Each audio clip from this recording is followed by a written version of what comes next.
Hey everybody, Shay here, and look who I got here. Look who stumbled upon us once more, and we got a few days together, so we're going to kill some time, and we wanted to go through some questions from the community, and this is going to be in two parts, so just as a heads up, I'm going to be doing more focus on general video game stuff, and of course when it comes down to some of the more wonderful Hark world, the Harkiverse, if you will, tabletop and stuff like that, and things that are more relevant to this channel, we're going to do a part two, so make sure that you check both of our channels to get the full story. Awesome. Thank you for having me here. Okay, so I'll start and say, Hales asks, this is a question that she specifically wanted me to ask Shay. Okay. So Shay, what was the first video game you ever played, and what about it caught your attention? Plot, characters, etc. So funny because there wasn't a plot or characters. I'm very old. So the first game I played was Pong, of all things. Wow. Yeah, no, I was wearing the Atari stick, and it's like I am old school, that old school.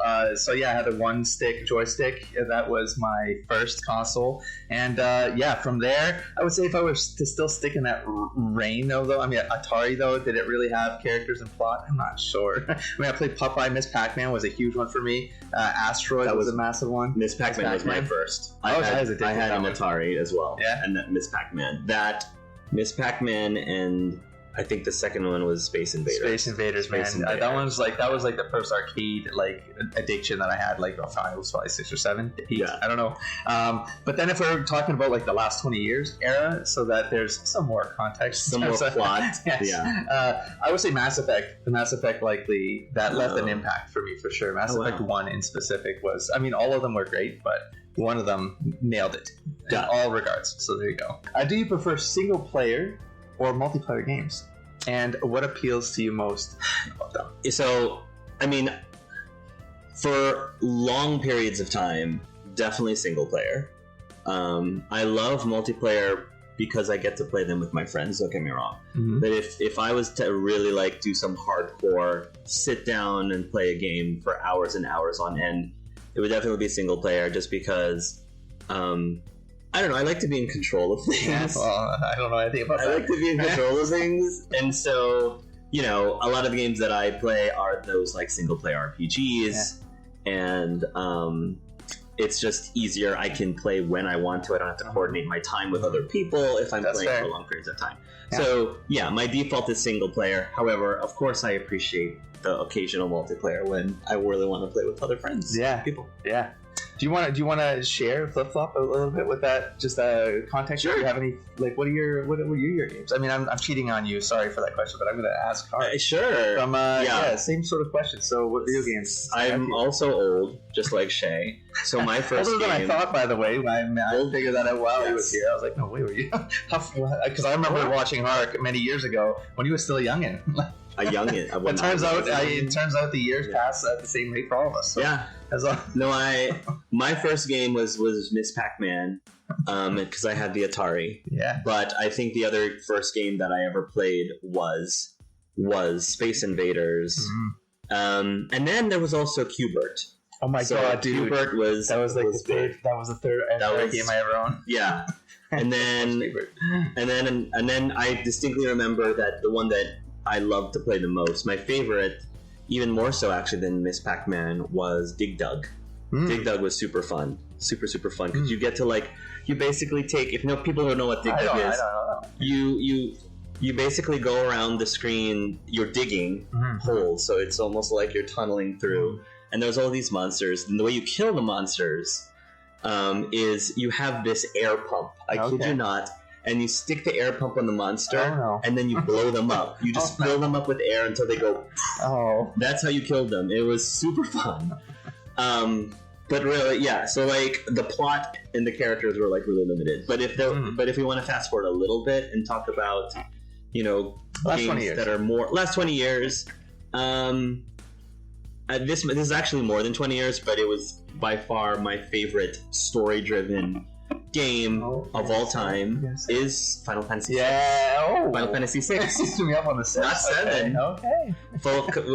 North American Final Fantasy 3. Yeah. North American. That was the first time. Okay. That was the game that showed me the potential of storytelling that video games could have. Because I always thought the story of a game is like Super Mario. Oh, princess got kidnapped and you have to rescue her. That's the story. Yeah.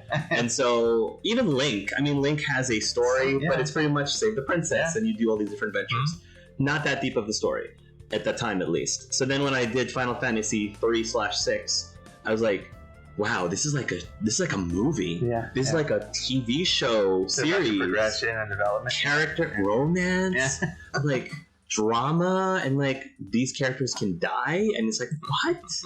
So yeah, definitely the Final music. Fantasy. The music stood out to me like crazy. Like I played those late in my life. Like I rolled back, but yeah, Final Fantasy VII was I would say that was probably pivotal too. For most people, over that one, but yeah, for most people, Final Fantasy VII. Yeah.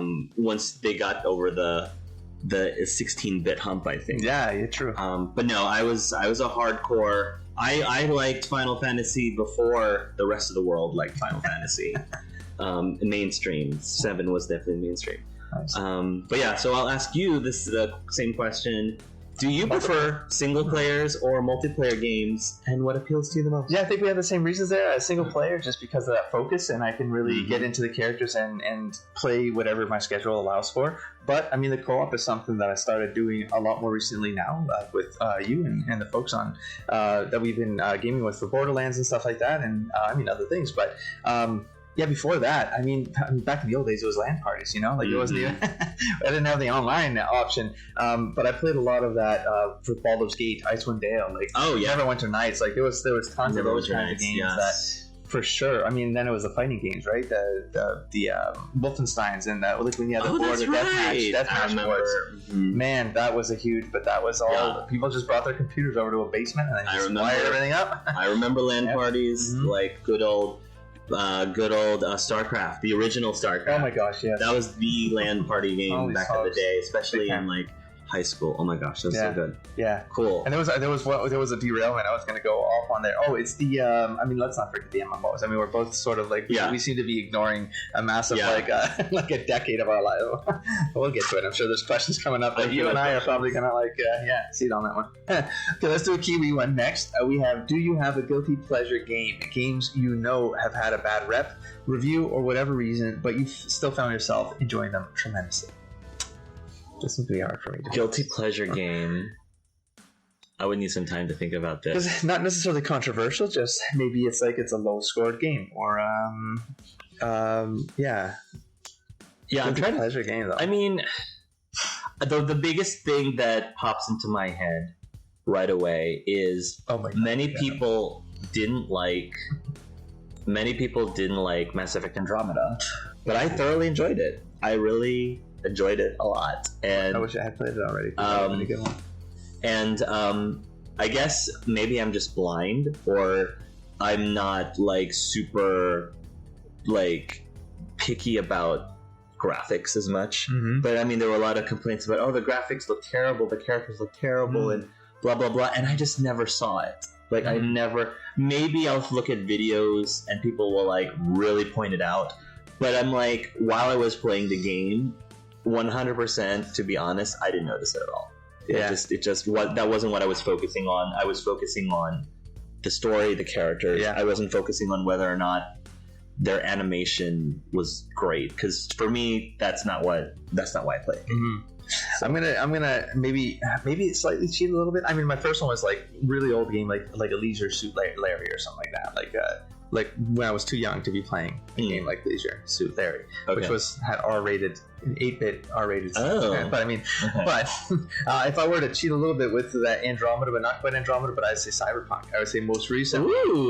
Controversially, I mean, I really enjoyed the game. I can't really complain about much about the game. I mean, would I want it to be more? Sure. Do I think that it was as bad as people? No, and not my version. It wasn't. I felt like everything played fine. You know.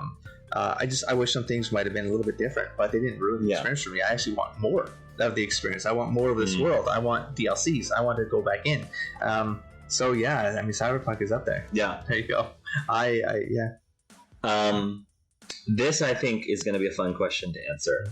Also from Kiwi, if you could live in any video game world, which would it be?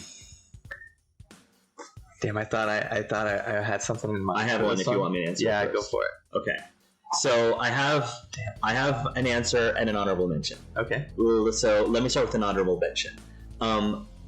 Detroit Become Human, I thought would be a really fun world to live in, just because that's a world where you've got androids who basically are like have human personalities, and they can fall in love, and they can blah blah blah. Like that just seems really cool to be in a world with like AI. It's scary, it's freaky, but I can see it actually happening in real life. Yeah. So being able to live to see that, just to experience it, even like warts and all, because it's not a perfect world. It's very scary at times, but I mean, hey, we're living in the times we're living in right now aren't really like crazy. It's like hunky-dory either. So yeah, and similar themes, but definitely less dangerous than Cyberpunk, I'd imagine. yeah, less than Cyberpunk. World, right?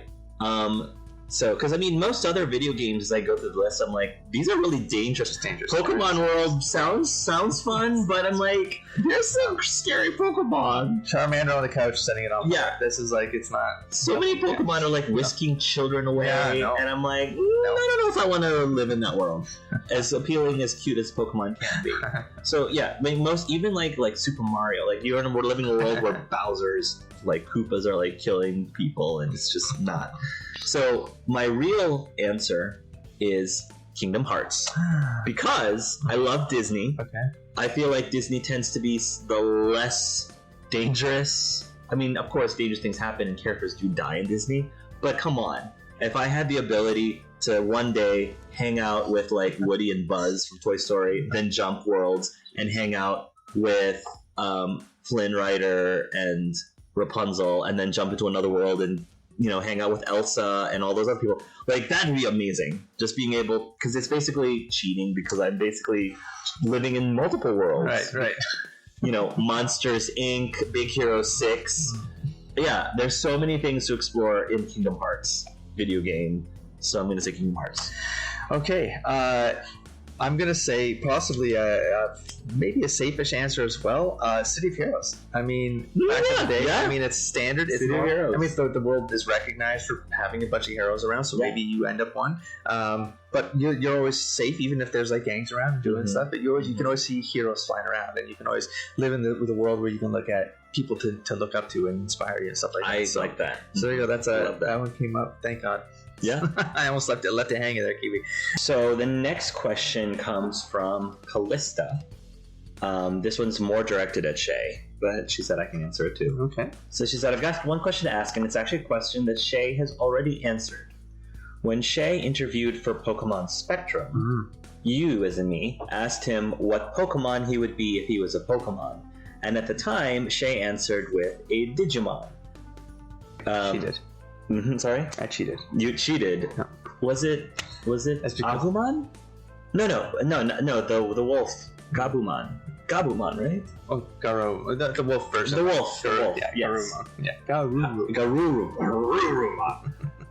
However, with the Pokemon knowledge he has hopefully gleaned from Spectrum, I want to put that question to him again, and this time you legitimately need to give a Pokemon answer. Yeah. And then she wants me to answer the same question as well. Yeah, so I think in one of the vlogs I might have started to pick one. I don't know what you asked in particular to see like what I forget what your context was, but Houndoom has always stayed in my mind. Oh, Houndoom. And I don't know why it is that I seem to be, there's an affinity towards the dog Pokemon. I mean, I did look into it. I mean, it's dark. It's a dog. It's dark. It's got fire. But I mean, it causes fear, and I'm like, I don't think that doesn't feel like me though. Sure. But I feel like the vibe of the design, Houndoom still stands out to me as one of my favorite. But if you want to see like me, I looked up Pokemon Hermit Crab. And there's a hermit crab Pokemon. Oh. What is it? Dirt? Yeah. Oh god, I forgot the name too. I'm embarrassed. But I think it's a fossil Pokemon. It is. Because it's. Where is it? It's Omastar. Is it Omastar? No, it's a crab with a rock on its back. Oh. And it'll hunt down rock Pokemon if there are no rocks available. It'll take one out. And live. It's like I don't remember that one. It's Dirtlet or something. Oh, because I think when it evolves, it has it has like a chest on its back or something. So it's like a quarter. I think I remember. Yeah, I think I remember. But I like the things that I like, and I cherish them, like my books. That's really neat. And if my house were to burn down, I don't care. But I would try to save all my comics. I try to save all my novels. Yeah, I save my computers, and then everything else can burn down. I don't care. I'll carry it on my back. Right? So yeah, and it's a hermit crab, and I mean hermit. So for me, I was thinking, what would be a really fun ability to have, and also fits my personality.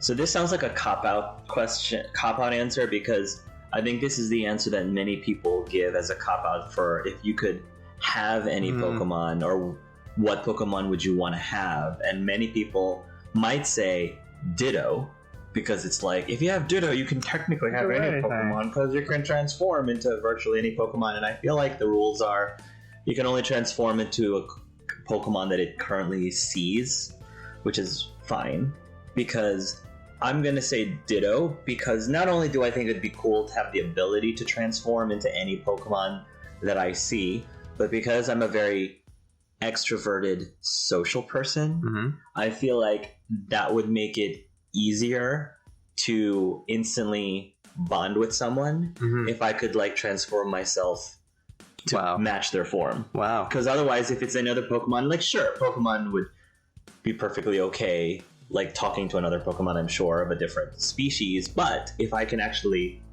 transform into that species temporarily while I'm talking to you, then I feel like that might help break the barriers a little bit. So that's my answer. So you know what? I'm now going to change. I didn't think I'd have an answer, and now I'm gonna chain react on you here. Are you gonna go Ditto too? No, I'm gonna give you something that's like a Ditto. Okay. But I'm gonna see how much you know about that.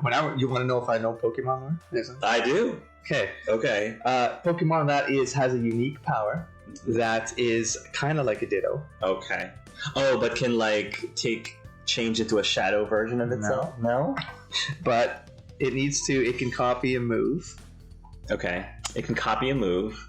I mean, many Pokemon can. This one's unique. Like I know Mr. Mime can do that. But it's not Mr. Mime. Like that, but it's not Mr. Mime. Okay. I don't know. Can I tell you how familiar are you with the additions? Gold. Relatively after... I'll say Heart Gold. Okay, Heart Gold. Really? Huh. And I know him because I was researching the hell out of this, because I have a specific theme team on my Heart Gold. That's why. Oh. I'm sure as soon as you say what it is, I'll be like, oh, of course. And I had trouble finding it where it was, but I think it's in post-game of Heart Gold, so it's a little bit trickier. It's a dog. Yeah, the dog with the shadow, because that's what I was saying. It turns into a shadow version of a Pokemon. Oh, I don't know, Smeagol? Is that his name? So is it Smeagol? It's the one with the paintbrush? Yeah, the paintbrush. Oh, okay. I was thinking of another one, because I was like, that's not Heart Gold. Like that. The dog I was thinking of that can transform sort of in a shadow version of a Pokemon is in another generation, which is also a dog. Oh, but no, Smeagol, who can paint, sketch. Okay, because are you artistic? Yeah, I mean, my background is as a fine artist, and makes sense. That's the idea of copying a move, so that it's kind of I'm an introvert, but to be able to copy the move so it's easier to break the ice. But I like that. There's a bit of a. I like that. That's why we get along. I can see that. Introvert, extrovert. There you go. But we seem to have a Pokemon that will copy the other person's behavior or style, so that they get along. I love it. You can copy abilities, and I can copy forms, so we would make the perfect pairing. There you go. We would be the perfect like friend wing people for each other. Yeah, wing people. We're like our backups. It's almost like right, but it's like I can look like you, but you can speak in your language. I can look like you, but he can speak in your language. You know, it's like okay. I like it. Oh man, we mean for these to be simple and easy. Yes, it's not. We actually started this not knowing how we would pull this off, and if we'd have anything to say, go figure. We don't shut up. It's like nothing like our Let's Plays. Do you want to take Yum-Ums? Yeah. Yum-Um? So what book, movie, or show would you like to see adapted to a video game the most? I can take this one because I've actually said this a number of times. When Telltale Games was still like very active. Now I know that Telltale Games is coming back in some form, which I'm really excited about. But I know that I had said a number of times that what I would love for them adapt, because there's so many franchises that they've been adapting into Telltale Games. I really have always wanted to have a Doctor Who Telltale game, because I always thought that would be crazy fun to do as a choice-based game, and I feel like they would do it justice. As a person who's very big into Doctor Who, which Doctor would I want it to be about? I mean, I'm really partial. So, I mean, definitely my favorite of all Doctors, which is many people of this generation's favorite, which is David Tennant's Doctor Who, the 10th Doctor. However, I'm perfectly fine with the Matt Smith Doctor Who, because while I thought and I'm going to get I might get some like haters or comments which is fine, it's just my opinion. Matt Smith was not my favorite of the Doctor Who's of the new generation. He was actually one of my lesser favorites. But the reason why I loved his generation is because he had my favorite companions, hands down. If it could be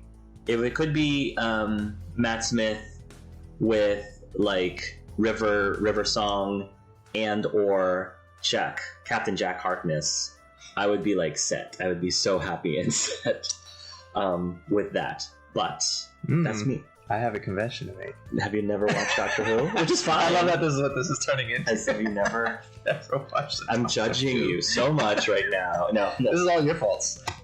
I was late to the game of Doctor Who. I didn't start Doctor Who until right after the Matt Smith. Like I think or while Matt Smith was wrapping up. That was when I was getting Which is the one where is Torchwood or Torch something Torchwood based on one of the Doctor It's a spin-off. Okay. Yes, because it stars Captain Jack Harkness. Yes. Right. Yeah, that's someone almost convinced me to finally start that, and then they told me it was a Doctor Who thing. I was like, I shouldn't have watched Doctor Who before I went. Oh, you watched Torchwood before? No, I was going to start it, and I was like, no, I'm not going to do this if I don't know Doctor Who. If you're doing it chronologically, you kind of have to watch. I got to be completionist. This is like I'll marathon out all the decades just to know.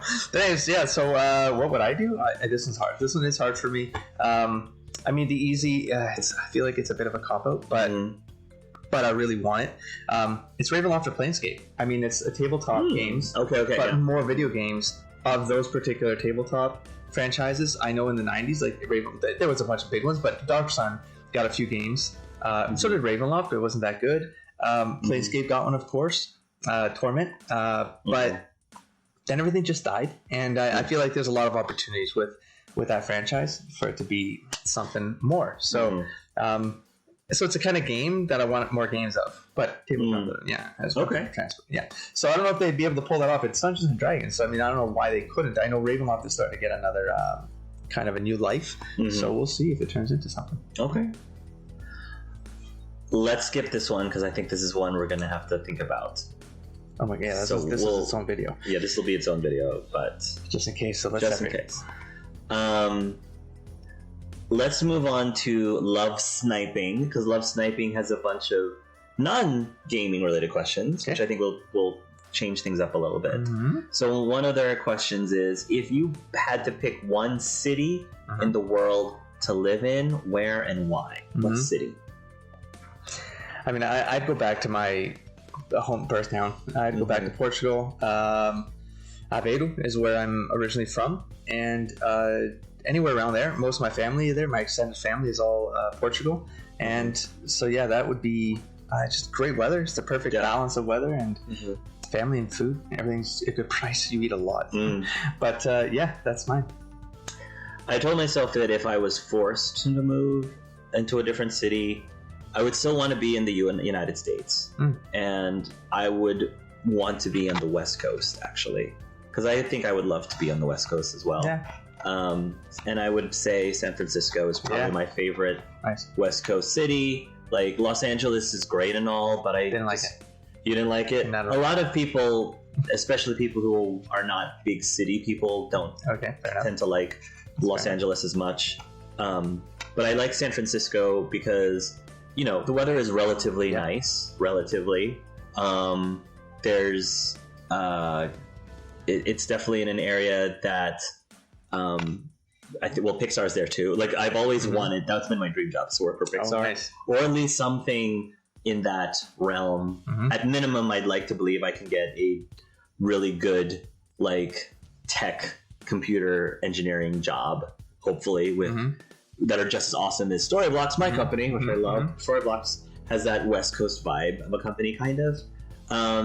And I just the idea that I could run into somebody famous on the West Coast, more so than on the East Coast. And the East Coast, you can run into celebs on the East Coast, but it's much rarer compared to the West Coast. Mm-hmm. So there is some excitement to that, because I'm always hearing constantly from my West Coast friends, like, oh yeah, I saw so-and-so, and I saw so-and-so. And it doesn't happen often, but it definitely happens way more often than it does here. And I'm like, that's kind of cool. I like the idea of that. So, yeah. I almost went to the art school in San Francisco. I had the books and everything. I was about to enroll to be an editor. Be a movie editor. And because the props were Pixar props. Oh, that's crazy, cool. Right? That is crazy cool. It's like all this stuff is melding together. I forget what the name of it is. Where I stayed in San Francisco for the month a couple years ago. Yeah. For work, it was 3 blocks away from the school, turns out. So I was like, it's like life was taking me back to that corner to consider things, yeah. It's a nice city. I like it. Never ran into any famous people, though, I'll say. Too bad. It's too bad. I have run into a couple. Like, I think the most famous person I ran into was during my bachelor party. We were in New York City. Yeah. We were in New York City. It was Easter Sunday morning, and we literally were seated. We went to this really nice restaurant for brunch, and the table right next to us, like it, not me, but the person across from me could just reach over and touch this person. Was, oh my gosh, why is my mind blanking? Doogie Howser. What? Doogie Howser, what's his name? I forgot. Why am I blanking? Yeah, me too. We need to edit this out. No, but I had it because I literally saw him on a video yesterday. I know who he is. He's in a trailer for Matrix. He's in the Matrix now, man. I saw that. Oh, God. I saw that. Okay, we both need to edit this out. Doogie Howser. Oh my God. Oh, this is embarrassing, though. This is so embarraing that I know this person. I of all people need to know this. I love your How I Met Your Mother. Is like he's my favorite. Barney from How I Met Your Mother. I love him. Yeah. Neil Patrick Harris. It was Neil Patrick Harris. It was Neil Patrick Harris. Yes. But his whole family. So his husband. That's amazing. His 2 kids. Holy smokes. And I can't tell if it was his parents or his husband's parents. But they were having a lovely Easter Sunday breakfast together. Because if it wasn't for the fact that he was with his family, I definitely would have tried to approach just to say. Again, I don't like the idea of bothering celebrities. I know. But it's to have in a moment. But I wanted to at least, if he was by himself, I wanted at least to tell him, hi, I just wanted to just thank you because I'm here for my bachelor party. You would have had an easy way to break the ice. Right. That's just true. I totally did. I'm here for my bachelor party. I'm about to marry my future husband on the 4th of July and blah, blah, blah, blah. And I was like, you are somebody I really look up to because you have successfully had a family, which I want to have someday, and basically thought he would appreciate somebody. Yeah. Then just be like, hey, can I have your autograph? Can I get a picture with you? I mean, I would want that too, but I would at least lead in with this is why I wanted to say hi and thank you. Yeah. So, and the next question from Love Sniping. Next one is we have, if you could wipe your memory of one video game, TV series, to experience it fresh, which and why? I mean, I know what my answer would be. Go ahead. Do you want to go first? I have 2. We are allowed to say 2? Yeah, you're allowed to say 2. So I'm going to say one for sure. This is the for sure one because I would love to re-experience it because it's been, crazily enough, probably almost close to 20 years, Farscape. The Farscape series. Okay. Firefly is a quick second. Fewer episodes, though, and I feel like it's still sort of fresh. Moments, but Farscape I feel like I'm missing enough where I would love to re-experience that because that's a series where I was forced to watch it, but recommend it and I'm not watching sci-fi with puppets, I'm just doing this. And then you watch the first episode, second, third, and you're like, whoa, there's something else going on here, there's this connection happening whether they're puppets or not, and the stories go places where that might have been one of the there were moments there where I was like, this is really smart storytelling. Really smart, and I regret that it got canceled. And but that's one of my favorite series. It's my favorite series. Your favorite series, awesome. For me, this is kind of an obvious answer, but because Mass Effect, the legendary edition, I think, is out now. It would be cool to just wipe my memory of the entire Mass Effect series, and then experience it fresh with the legendary version. I think that would be really awesome and cool. Because otherwise, my other answer would have been Dragon Age Origins, because I loved Dragon Age Origins, and if I could just experience that fresh, that actually is what got me into learning about Let's Plays in the first place, because I didn't know that game specifically. That was the first game I played on the channel. I remember just on YouTube, and I was just looking up stuff just for Dragon Age, and then I found Let's Plays. What are Let's Plays? It's like, oh, they're just playing the Dragon Age game. Exactly it. And then I'm like, I really want to see this person's reaction to this part of the game or this part. And the very first Let's Player I watched ever was Togoth. Very cool gentleman. I don't know if anyone in the channel would know who this person is. But yeah, I watched his Dragon Age Origins Let's Play. Loved it. The second Let's Player I watched was actually Shali. Yeah. Shali was the second one. And I loved her to death because, like, unfortunately, at least, it's definitely gotten a lot more equal 50-50. But I guess for me, there is I'm drawn to female gamers. And I think part of it is because this is a stereotype, but I tend to find female gamers more like appreciative of story, and they are not afraid to be emotional and to let themselves be emotional when they're watching and reacting to videos. So that's what I loved about her, and both of those Let's Players inspired me to start my Mass Effect 3 Let's Play. Because I remember you went Mass Effect 3 and then you went and replayed. I did. 1 and 2 for the continuity for your channel, Yes, and I hated that I couldn't do it blindly. Yeah. But if I could do it blindly and do a Let's Play of it, I would love to have done that. Yeah. That's funny. That's how I found your channel, was Mass Effect. Your Mass I didn't Effect know 1. That. Your Mass Effect 1. Mass Effect 1 that was not blind? Yep. I had finished mine, and I was like, oh, who else is out there doing this stuff? Oh, there's like a Let's Play. I was like, that's an interesting angle. Interesting. I didn't realize that's how you would have started watching. I'm like, I gotta watch this, see if there's like a... and that's really cool. Yeah. I'm trying to remember how I started watching you, because... I'm wondering if it was... It's weird we had this, like, weird intersect. Was it Inquisition? I don't know, but we had this, like, where you felt like you found me, and I... I felt like I found you. Well, here's the thing. The same thing happened with me and Kathleen M's. Because I saw Kathleen M's videos, and I was so drawn to her, and I became an instant fan. And apparently, around the same time, she also found my videos and was really interested in my LGBTQ, like, material. So then I think I messaged her first, and I told her, "Hey, I really like your videos," and blah blah. I was like, "Oh my gosh, AngelArts, I'm a big fan." I was like, "Oh my gosh, I'm a big fan," and we were like, "We should be friends." I mean, that's not how it went. It's but like high school. We're like, we should be friends.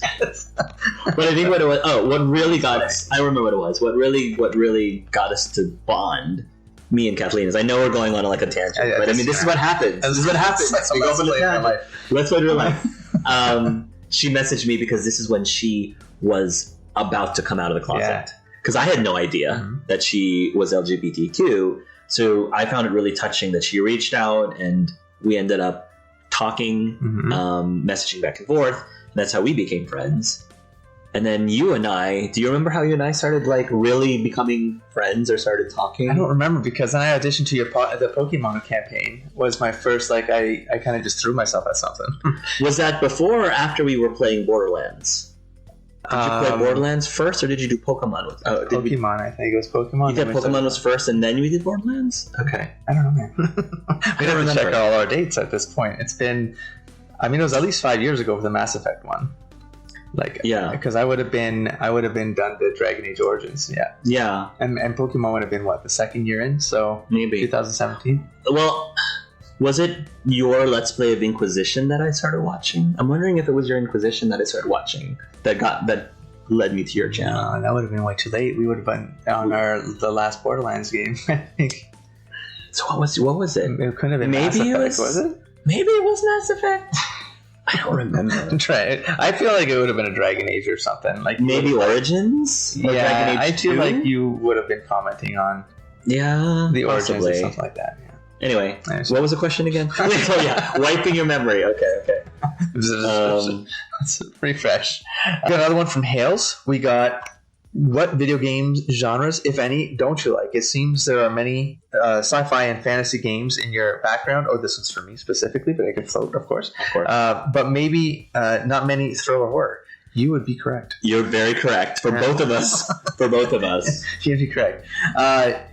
Yeah, it's not that I don't like horror. You've heard me say the Ravenloft thing. It's gothic horror. My favorite literature is horror, but more of that gothic horror style of horror, so more psychological, suspenseful, supernatural horror, like monster stuff, but not like gore, not that kind of slasher, slasher punk or what am I saying? Slasher punk or whatever the other mashed Cyberpunk? up. No, slasher punk. Like it's like all those mixed up genres, like where there's like hybridized, but.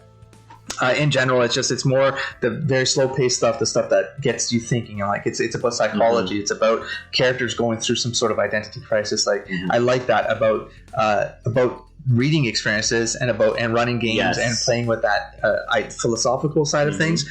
But when it comes to video games, there's something that happens when I play horror games. I get tension headaches when I play horror games because I get very into the scene because I have hyperfocus. It's very hard for me to shift my attention from things. And so if a game is making me feel tense, I'm focusing on the thing that's making me tense. And of course that creates a loop in me, and it creates tension in the tendons in my neck. And within an hour I've got eyeball headaches. And so jump scares really screw me up because I physically shake when those happen. I don't just like get, but my whole body like feels like it's trembling, and then I feel like I'm gonna puke or something, and it's and then I get immediate headache. So I get too into it to the point where it's they can be problematic. That's not to say I might not try horror games very soon. Right. All of you. Yeah. I think some of my least favorite games. Well, more so, horror is definitely one of my lesser favorite games. However, if they have a really good story, or if they are choice-based, like Until Dawn is a perfect example. Until Dawn was definitely a game I was able to stick my teeth into. Yeah, I watched him play. He watched me play. And the Dark Pictures Anthology. Dark Pictures Anthology. Only because Hark asked me. Only because I asked. I don't think I could have done that one alone. By yourself? No. Yeah. So, so just so you'll know, if you want to see our Let's Plays of the first 2 games so far of Dark Pictures Anthology, I'm sure they'll be... I had nothing to do with what happened. Okay. And... not my fault. We're going to be playing the 3rd one soon. Some, like, Burning Temple, or I forgot what it's called. But the 3rd one, Burning Sands... Lara Croft, Indiana Jones. Lara Croft, Indiana Jones. We're going to play it soon, eventually. Mummy. Something. At some point after the baby comes, we'll see. It probably won't be when it releases, but I'm definitely like excited for that. So, however, I think even lower on the totem pole, is first-person shooters that are just first-person shooters and don't really have, like Borderlands actually has. It has humor and it has sort of a story and like a cast of characters. So that is probably the only shooter game that I really appreciated. But like even with like GoldenEye back at the N64, GoldenEye Classic, that was fun because I actually really enjoyed the campaign. That one too. I only played a co-op. You only played the co-op. You didn't play the actual campaign. Hey, remember back in those days, you had smaller TVs, right? You had one corner of the TV. Oh my gosh, it's fine. Like nowadays, I'm not a shooter person at all. Yeah, so that's a good point. I mean, BioShock though, kind of a FPS, but it has character building in it. It's a horror game, but there's an amazing story. Yeah, I mean, it's just an amazing story. It's a great story. And I went into that game as a challenge. Yeah, because I thought it was a shock horror like kind of game. And then you get to 2/3 into the game, and that I'm not going to spoil it. That thing happens, and my brain was blown. Like I just like this might be one of the best experiences I've had on a game. Nice. Yeah. Hales also asked, "Is there a favorite genre of video games?" I think that one's pretty. I think that's obvious, but do you want to answer? I mean, fantasy for me. Yeah. It's just there's just I don't know, maybe it's the history of like the role playing, maybe that helps force that, but I'm just gonna say RPGs. Like it doesn't have to be fantasy, any RPG. again, not so obvious. I mean, it is obvious. What's probably super obvious is choice-based games, especially. So that not only covers a lot of RPGs, but it also covers a lot of visual novels like the dating sims. Because I think that's a guilty pleasure. I should have answered that as a guilty pleasure. That was a game. great answer for the is the visual dating sim novels. I haven't fallen into that rabbit hole yet, but that does feel like a bit, especially the most recent one that has to keep on getting censored and stuff like that. Oh, that one. That's a guilty. That's Camp Buddy, yes. Right now, Camp Buddy are the ones that are the top games on my channel right now. I mean, why is half your screen blurry? I don't understand. Exactly. Want to explain to me in vivid detail what's going on in this? Yeah, it is what it is. Like, if I had a choice of top videos on my channel, that's great. I don't know if I necessarily would have chosen Camp Buddy to be like my top videos, but that's what they are right now. That's what's trending right now. Like, okay, I understand. Boy. I understand why. Oh, but yeah, like choice-based games, RPGs. Are like because Fallout would be up there for you, and it's Fallout is up there for me. Yeah. Sci-fi-ish, exactly, right? So exactly. Yep. I would say, I mean, you know what genre to expand on this that I wish there were more of, and I just don't feel like there are Western. I know there's Red Dead Redemption. Yes, and I haven't played it, but I will. Yeah. But it's. I mean, what else? You know what I mean? Like, it's a genre that I feel is untapped, you know? Yeah. And when they bring it up, sometimes it like mashes into other genres. Mm-hmm. Like a Fallout is a little bit Western with sci-fi or apocalyptic, you know? And then you got horror, you got the weird West, you know, where you got horror mixed in with Western. It's like, just Western. Do you remember when you shot the sheriff in Borderlands? I did not shoot the sheriff. I'm just putting... It wasn't supposed to shoot the sheriff. It was a deputy. Okay. Anyway, for any of you who don't understand where that came from, reference-wise of us, more power to you. Okay. You want to ask the next question? Do you play any indie games? If I skip one. Yeah. Do you prefer console or PC? Why? PC for me. I got very used to WASD and mouse keyboard from the early days, 90s, early 2000s, especially the co-op, not the co-op, but like the deathmatch kind of stuff. That was all keyboard, mouse in the day, and then it's just feels natural to me. Yeah, I grew up with console.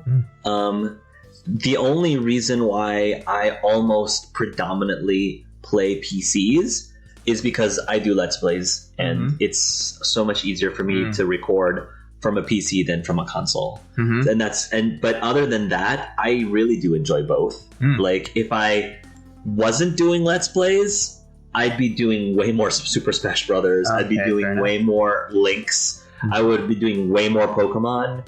But because I'm doing Let's Plays, I'm kind of locked almost to doing only PC games, and so that's the only thing. So like preference, I really like both, as long as it's one of the genres that I like role playing games or choice based games. And PC is nothing to do with my preference. It's just that's how I record things normally. So yeah, like the gamepad for me is just I'm a disaster on the controller. Like, I'm so unfamiliar. Yeah, I'm so unfamiliar with it that even just the manual dexterity of being able to do things, I'm like, there's so many buttons. But I mean, when you're on a mouse and a keyboard, there's the exact same buttons, dumbass. But it's like for some reason my brain can't get around some of the mobility, which is why sometimes people lose lives in our games. Yeah. Hales' next question. Hales is great with all these questions. Do you play any indie games? And if so, are there any you recommend? I mean, I'd have to look at my list. The most recent one I played was Please Don't Touch Anything. It's a puzzle game. Kind of just to get over the death of my dog. I just wanted something more, kind of something to grind through, but not think heavily about.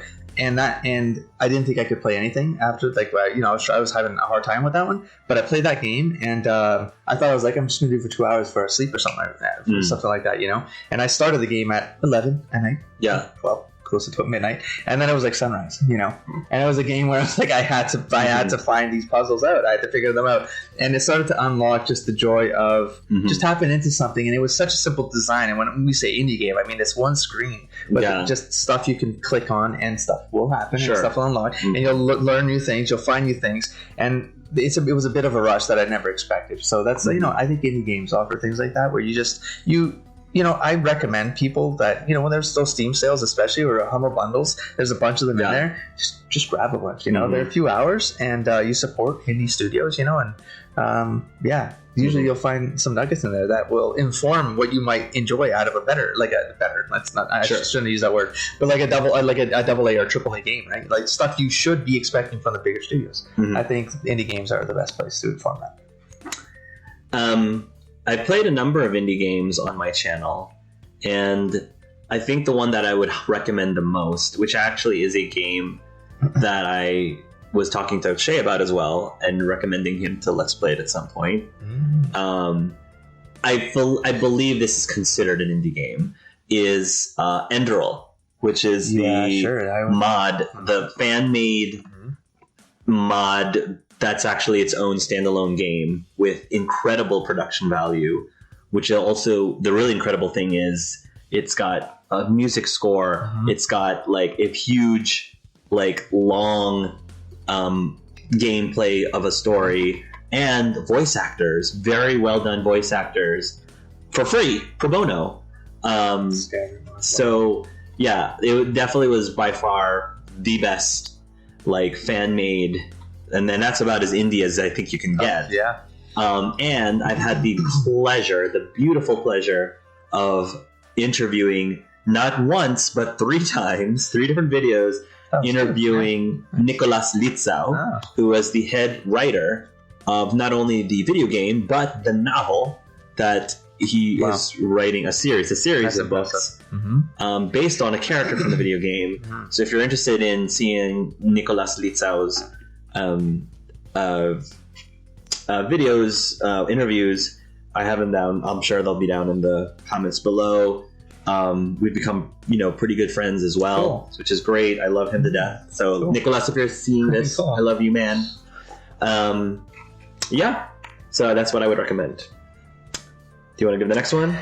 Yeah. Are there any PC games you play for nostalgia? Or console? So PC or console games that you play for nostalgia. I mean, I don't know if you play. I know there's one you'd like to play more of because it came up in our talks. Play for nostalgia. I mean, it's weird because I'm not playing them for nostalgia, but I want to play more of them because it's almost like neo-nostalgia. Can I invent words? Sure. If I were to invent words, yeah. Sure. Like I started playing Pokemon games because of the Pokemon campaign. Of course. I really enjoyed Leaf Green. Yeah. I enjoyed Heartgold, even though I had to like minimize, how to play the game. I was canine themed only just because I got so overwhelmed in Leaf Green with the options and the meta behind the game, that I enjoyed just moving around and finding Pokemon and collecting them, like silly things, right? But it felt nostalgic to me, even though I didn't have any memories of it. Like it felt like a game, and maybe it's the style of it, the way that it's, because it's the isometric. Is that what they call it? Yeah, isometric. And it feels like it's old, but it's still good. Like it still works today. It's fascinating to me. So yeah, there you go. So I'm actually going to answer this question differently from how I think you thought I would answer it. Okay.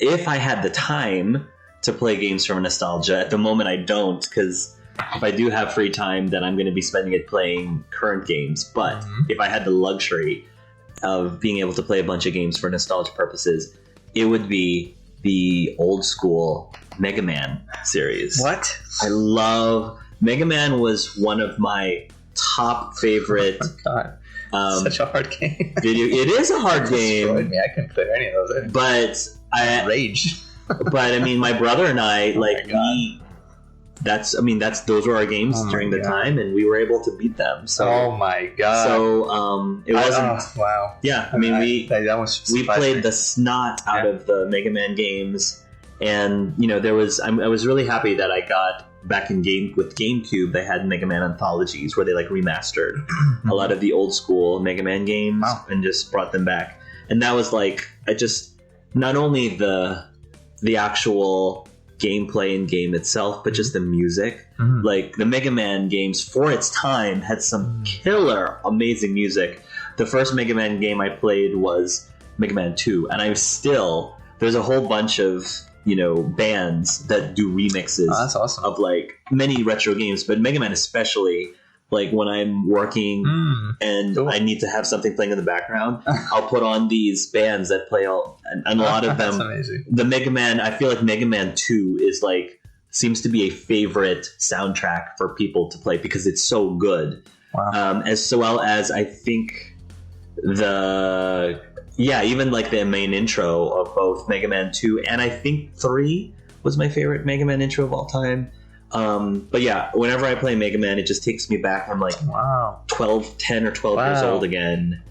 That is, I would play those. I would completely play those again. Like, don't get me wrong, the Mario games were crazy fun. The Zelda games are crazy fun. Yeah, probably I slipped into a Mario run. Yeah. Like, I used to go level by level in those games. I just love them. 1, 2, and 3 are just amazing. Yeah. I mean, I think Mario is good if I want to be a little bit more casual and not worrying about I'm going to get killed like so quickly if I don't.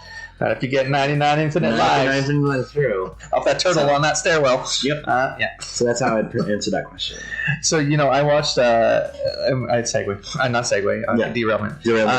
That's fine. I watched Riz Gristar. I love Riz. Playing the Mega Man series, and he reminded me every reason why I would never play Mega Man. Yes. Because Riz is a pretty calm individual. He's pretty collected. He's very logical for the most part. Raged. The man had rage. He didn't grow up with those. He didn't grow up with a Nintendo. People don't understand. So I don't remember if they were blind for him, but there's a chance. No, they were because he was Nintendo were hard games. Were so hard games, and that's why I'm going to make everyone think that really age myself when you kids and your games with your auto saves in my day we didn't have auto saves. If you lost all your lives, you started from the beginning. We didn't some of those games because you couldn't. The technology was there. You couldn't save. You couldn't save your progress. If you died, you died. You had to start from the beginning. So that's why checkpoints existed. Yeah. So I think we were conditioned, like me and my brother. We got our first Nintendo in 1986, I think, and I was like 5 years old. At 5 years old, I was playing those games, and so but hark, Nintendo was my first too, and I was exclusively Nintendo. Yeah, but there was a point. You just couldn't. There was a point in video games where I realized autosaving became a thing. And then more time passed. Yeah. And then MMOs were a thing where there was never an autosave. Yeah. It was just always, the technology. And then imagine now me going, no. Then if I go back 30 years, I'm going, no, why can't I What do you mean? What do you mean? If you're going to release these retro games for the current generation, just give us a friggin' autosave feature or something, You're already redoing the games for a new technology, a new platform or something like that. Just give us an autosave. Anyways, like Metal Gear Solid, good. Okay, let's we got Metal Gear. that Metal Gear Solid on the LP on my channel almost got deleted. That's how enraged I got. Like that's the angriest. It was too hard for you. I got so angry that the cutting around it, I was like, I don't even know how to keep something. Interesting. Because I didn't want that persona to come out. You know what I mean? But Interesting. I was so frustrated with that game. Jeez, but it's on the channel. Still left it there. Okay. Just to remind myself never to do that again. No, fair enough. That includes this little blue guy. Okay, next one. So the next question is, do you find that there's any crossover with how you approach single-player games as the PC and how you approach making PCs for tabletop gaming? Are you character-driven, emotionally driven, plot-driven? Mm-hmm. That's a really good question. It's a deep one. Yeah. Is there a difference? I guess it depends on how I want to play the game for that sitting. But I would say that almost always by default, I treat PC game character concept developing, or like before I start a game, I try to get in the head of what do I want this character to be like, and that informs how I make them look, because I want how they look to trigger how I believe they would behave, and it sort of informs how I answer some of the, especially if it's decision based, a Matrix kind of game. So I would say character idea first, have an RP concept in mind right before the game starts. Gotcha.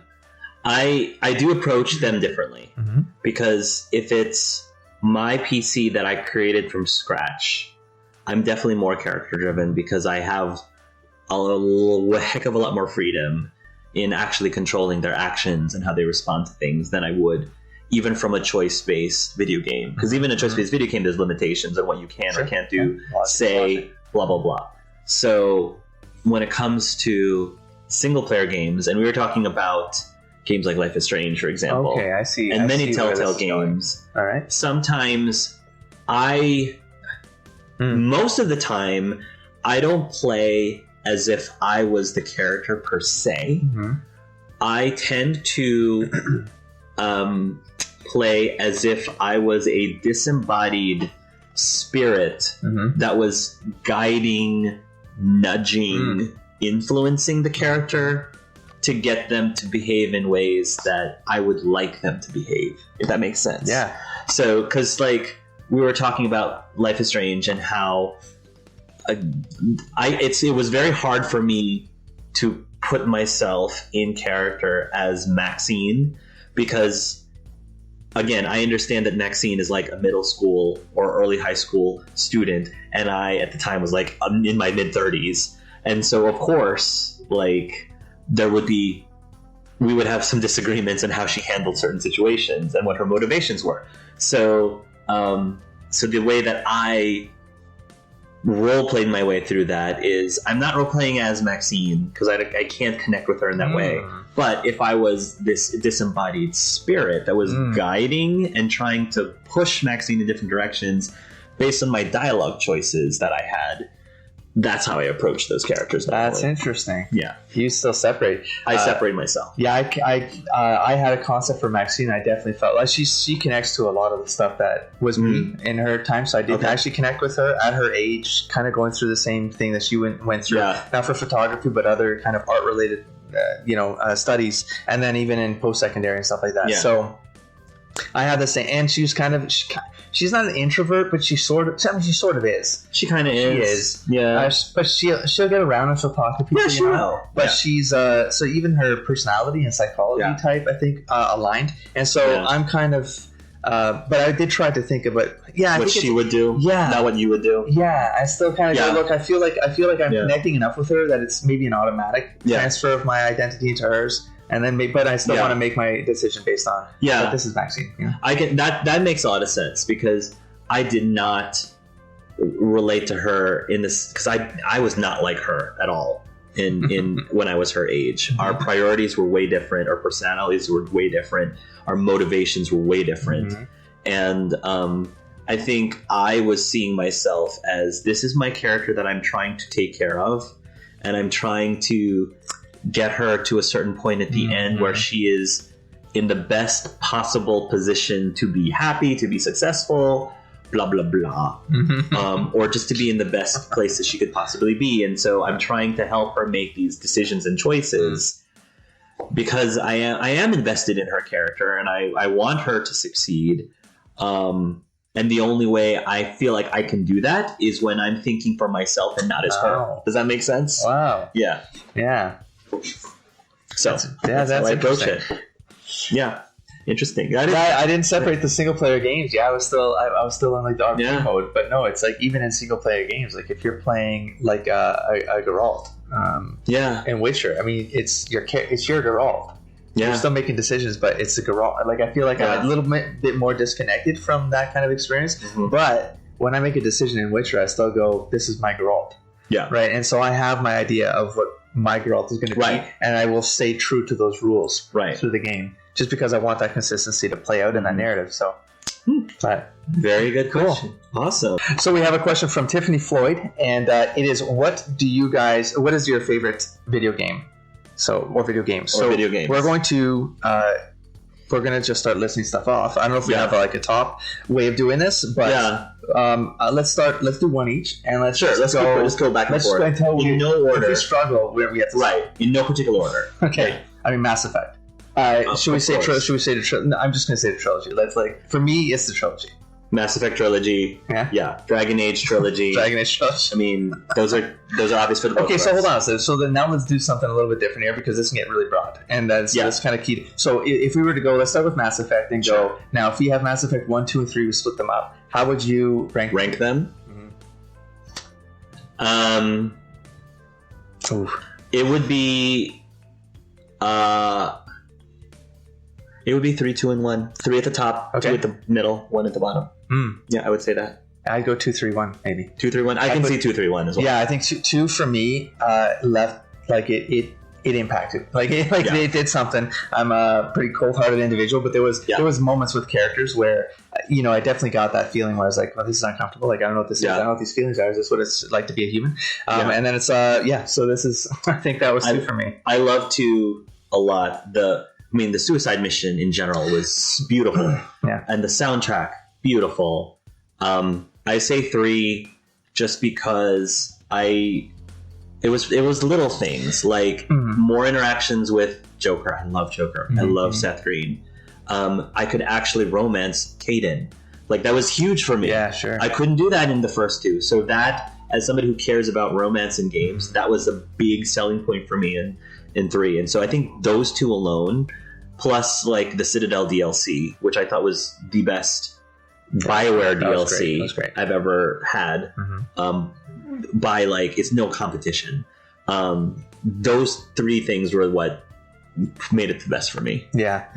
It had a lot of depth. I mean, it had a lot of they knew they were wrapping it up, and so it had a lot of value there for sure. So I can't disagree. It'd be a hard call for me, the 2, 3 thing, but yeah. How would you rank the Dragon Age? Dragon Age. Yeah, that one's always been an interesting one for me because I got there's like a caveat that makes each game first, depending on how I'm evaluating them.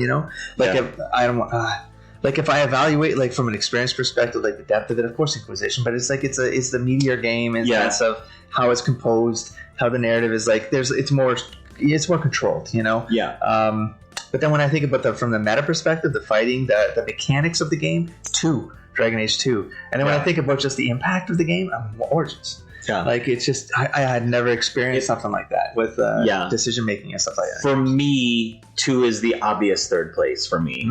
I enjoyed it, but it didn't hold a candle to the other 2. And then if I needed to pick a top, it would be Origins for me for the top, because Inquisition was the grander, bigger game, but I loved the PC characters. I love the cast in Dragon Age Origins. That was my favorite of all the casts. Because Morrigan, Liliana, Oghren, just Shale, Zevran, and of course Alistair. Like I always have had Alistair I've always had a love for it. Everybody in YouTube knows he's my top character. So just I think really what made it for me was the cast and how they gel to each other. Because Dragon Age 2 was my least favorite cast, and Inquisition, I felt the cast was fine. I liked them more than 2 easily, but I liked the Origins characters easily more than 3. Wow, easily more than 3. Yeah, I struggled with that one. It came up from I was thinking about this a couple days ago before having to think about this, but. I was thinking hard about Origin characters, and I'm like, why isn't it sticking with? Because the experience, the experience landed, and there was like a moment. I distinctly remember the moment at the last fight where you're going through the line of your companions, and they're saying something to you, and you weren't feeling it. No, dude, no, you were feeling it. No, like Morgan says something, and I couldn't speak for a while. I was like, this is not normal. That's awesome. No game has really done this. And I couldn't make sense of it yet, but it's because I was so immersed in whatever was going on, and the way the characters did make me feel with and didn't really happen for Inquisition for me. And the fact, I don't understand why, the fact that Origins had origin stories in it. Those origins, you're making me probably change my mind. The origins actually impacted the rest of the game in very big ways, which I'm surprised they didn't repeat that with 2 or 3 at all. I felt like that was they dropped the ball in those. Absolutely did. And so like that, I think alone for me made Origins still the superior game. for me. Man. Am I convincing you? Oh, I am Nice. so close because it's one of those like, if it wasn't for the meta, like the older kind of mechanic-y part of Origins. Sure. I tried to like boot it back up, and I was like, "What? I played this?" Yeah. I was like, "I don't want to learn this all over Yeah. again." I wish they could just remaster this thing. Or something. I mean, they could. Like, they did it with Mass Effect. Yeah. I would love for them if they... I did not buy, like, Mass Effect, like, the Legendary, because I know I wouldn't be able to play it anytime soon. But if they did one for Dragon Age, if they remastered that, like, I'm buying it. I will find time to play it. If they made Origins with the DA2 engine... Yeah. And the synergy, because I know it's faster and it can be like lazier game. No, but you know what the programming behind it for the programming minds, like the person who can go, hey, how can I synergy the character so that I can pay less attention to what they're doing automatically? Because I don't want to min max the actual field. Yeah. I just want to go. I know this character needs to do this attack when this other character does this. Just do it. Just program it to do it. Yeah. You know, that was my dream. If they did that for Dragon Age Origins, oh my god, that would easily be probably the top game. So yeah, let's continue on. Now go back. Now that we've gotten Dragon Age and Mass Effect out of the way, it's the obvious. And again, none of these are not in any order, in particular order. Yeah, but go ahead. I'm gonna say BioShock would be my next one on the list. Next one. I know you haven't played them. I haven't. Okay, so. I mean, I'll put all three, but if I were to order them for my own sake, I would say BioShock 1 impacted me because I wasn't anticipating how that thing spins. Infinite, because the philosophy brain was exploding all over the place. And I don't want to spoil it because maybe I'll play it one day, you know? Yeah. And then 2, it felt like a fill-in, but I still felt really good. Yeah. My favorite RPG of all time. Okay, well, it's a toss-up. I'm going to say that my favorite Final Fantasy game of all time is going to be 6. I actually, believe it or not, 7 has a solid story. Yeah. I also really love 10. Like, those are definitely in my top 3 is 6, 7, and 10. But 6, I felt, had a slightly better story than 7 and 10. It had a larger cast that I, across the board, liked, which, considering there were 14 playable characters that they fleshed out really well, that made me like all 14 of them. That's impressive.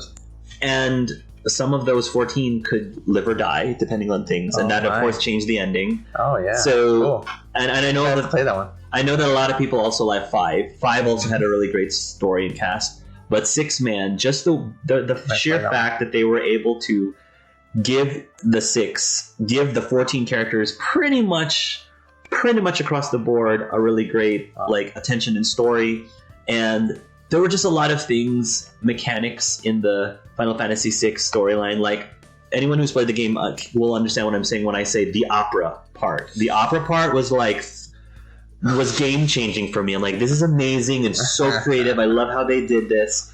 The soundtrack is amazing. I really like the how they did the magic system in it with the espers and stuff. Like, even though graphically it's dated, if they ever remastered, oh my gosh, the dream come true. If they ever updated 6 with like updated like Phantom, like they did the 7. If they did Final Fantasy 7 like style, I would be like, this is amazing. This is absolutely amazing. Fully voice acted. You know, I would die. Like, it would, for me, that would hands down beat 7. Now, I'm sure a lot of people, I know, I love 7. Don't get me wrong. 7 is super close, but 6 always will hold a very like dear place in my heart as the top. I remember the music being very good. I used to collect all the Nobuo Uematsu soundtracks to all the games.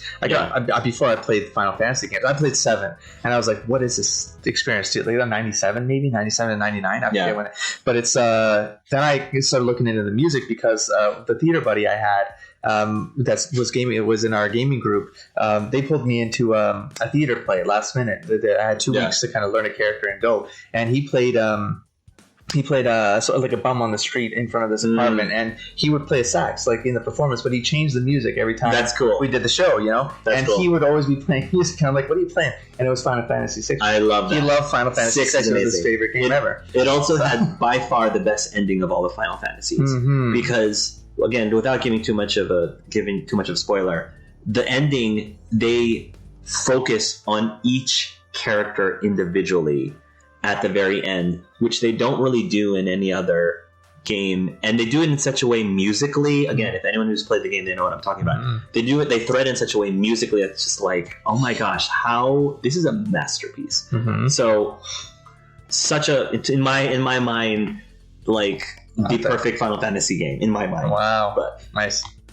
Go ahead. Yeah, I mean, I would put Final Fantasy 7 on that list for sure. Of course I would put that on the list. Yeah, and then let's see, Fallout New Vegas for me was a bit of a kind of an experience changer too. Like I kind of restarted gaming again in 2015 with Fallout New Vegas, and I learned about modding. Like I didn't know mods were a thing because I took so many years off gaming, and that game was so stellar. Like because everything you decided mattered for your character design and development, and you could do anything. It was a sandbox, and that was blowing my mind. I'm like, how are they doing this? All your skills mattered. You know, they made everything matter. So that game was up there, or is up there.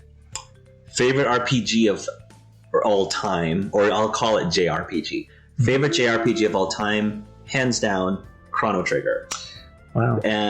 Because did you ever play it? That's the one where I didn't finish it. I started it. You didn't like it. That's right. You didn't really. Something happened or a crash, or like I was playing on emulator, and it's a JRPG about time travel. I loved that you actually could go to different eras, and then what you do in certain eras affect other eras, just like they do in time. The cast is amazing. They have a combat system. Like, for example, the soundtrack of combat was great, but I love the idea of double techniques and triple techniques, where the characters combine abilities together to do a super ability. Ooh.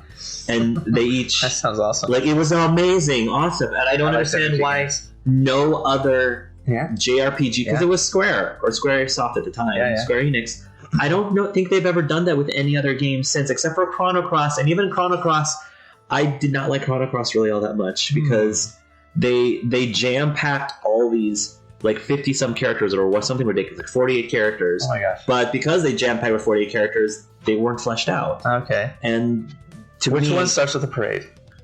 That's Trigger, right? That was Chrono Trigger, yeah. I think that's okay. Yeah. I didn't skip it. Again, there were so many great things in the story, like the courtroom part in the story was just amazing.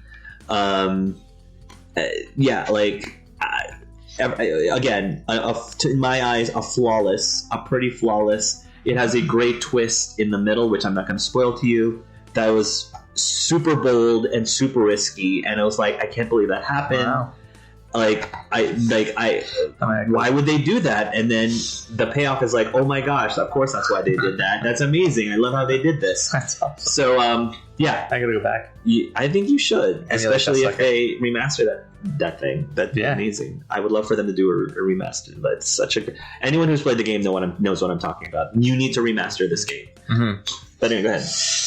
Another one, I would say Assassin's Creed is going to fall in there. Assassin's Creed 1 was a little janky-ish, but still very compelling to play. Very enjoyable. Just the parkouring of it, the traversal was amazing. Assassin's Creed 2, they perfected, not perfected yet, but I mean, you knew they were trying to perfect that flow. So from a gameplay perspective, really addictive. Brotherhood, absolutely. So, I mean, I've only gotten to Brotherhood and Revelations, but I'm committing to the entire run at this point. Yeah. Good or bad, I just think that they're doing something special with their gameplay. Yeah. I gotta go and say Detroit Become Human. Of all the games that I played that were choice-based, that was the game where really your choices mattered. And you could see that your choices mattered because at the end of each scene, they showed the graph. Oh, that's gonna that was like, because you chose this, it branched off this way, or because you chose this several parts ago, this happened, and that was smart because you could, it made it replayable because you could visually see, oh, I still have this tree over here that I have not unlocked yet. So I have to go back just to see how that plays out and make a different choice. So it was super brilliant. Again, great story, great music, great cast. Brian Deckhart, I adore. And he is so great with his fans. Brian Deckhart, I love him to death. It just such a fantastic game. Like was it Quantic Dream? Yeah, Quantic Dream they had games that had its ups and downs, but I feel like the vast majority of people will agree that Detroit Become Human is their best one. We're gonna wrap it up, and hopefully you guys enjoyed. Everyone enjoyed our trip down some memory lanes, some random lanes, some derailment lanes. Yeah, and that's how it goes with Hark and I pretty much all the time. Definitely. So don't forget to check out both our videos across the channels to get the full context of our awesome Q&A session with the community. And thank you everybody who submitted questions. We really appreciate it. It filled up our day with a lot of awesome discussions and pre and post discussions, I'm sure. So thank you everybody. Love yourselves and love each other. Don't forget to explore, engage, and inspire.